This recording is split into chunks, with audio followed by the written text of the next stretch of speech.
Har du stregekoden til gulerødder? 2 kilo. Okay, er du klar? Ja.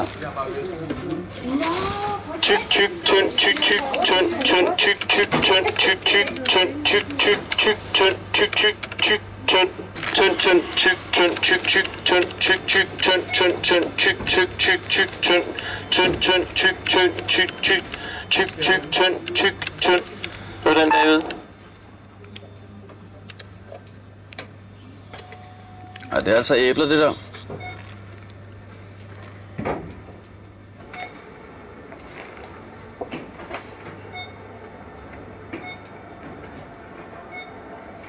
Hallo?